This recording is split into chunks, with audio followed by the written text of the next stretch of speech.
twisted beneath my words. I sent them all back toward their creator in a steady stream that beat against his shield. The third one broke through his protections, and the fourth one felled him, just as he was reaching for yet another parchment. I slowly stood, testing my trembling muscles and schooling my face into granite. I gave my skirts an extra shake, frowning down at the dirt now clinging to them. I had purposefully sent the binding composition last, so as I strolled toward Castor, he lay rigid on the ground before me, his reaching hand stilled. I stood over him, staring down at his prone form, with knit brows. An involuntary shudder ran through me as my body remembered the way his composition had set all my nerve endings on fire. Turning his own compositions against him no longer felt like enough. "Connect," I growled. Instantly I was inside his energy, with full access to his ability. Knowledge and compositions unfurled before me, organized and concise. Curiosity edged out some of my anger as I sensed open connections of power trailing away from him. For half a second I thought of my old year-mate Tyron and his father Conall, the energy maid who led the Tarxi. His ability to steal and keep small pieces of the energy of others, thus binding them to his will in some way, was the stuff of nightmares. Was someone controlling my aunt's personal guard? I was in even more danger than I had feared, if so. But a moment later I realized that these threads originated with Castor himself, and their flavor was one of protection, not control. I pushed deeper, only to be brought back to an awareness of my surroundings by a new voice.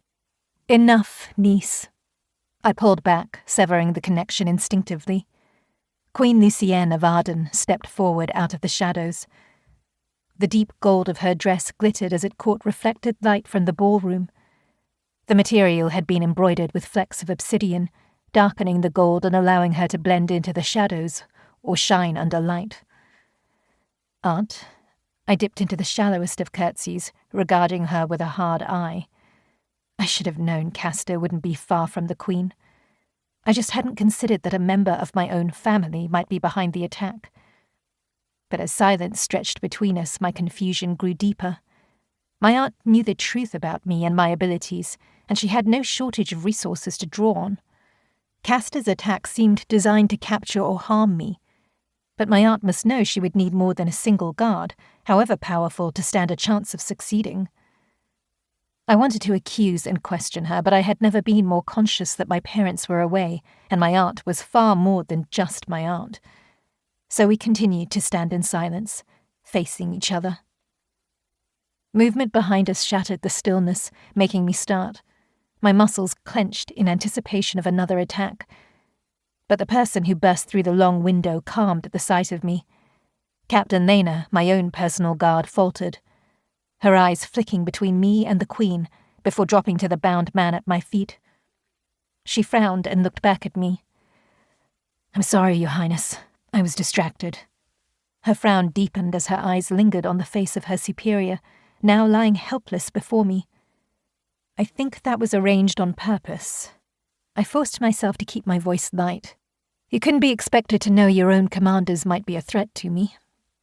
Lena shook her head. "On the contrary, Your Highness, it's my job to see everyone and everything as a potential threat." My aunt gave a soft laugh. "They told me you were a bright young star among the guards, and I can see they were right." Her eyes swung in my direction. "And that's why we needed you distracted."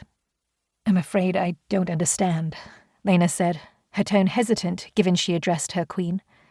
But as she spoke, she moved to stand behind me, a comfortingly solid presence at my back. A small smile slipped across Aunt Lucienne's face. "They told me you were loyal to your charge as well. It's good to know that some, at least, of my information isn't faulty." Her voice hardened on the last line, her gaze dwelling on my face.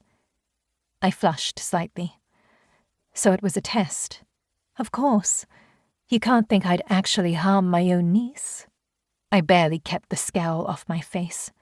The pain of the attack compositions had been real enough, as would be the bruises from where I'd hit the ground.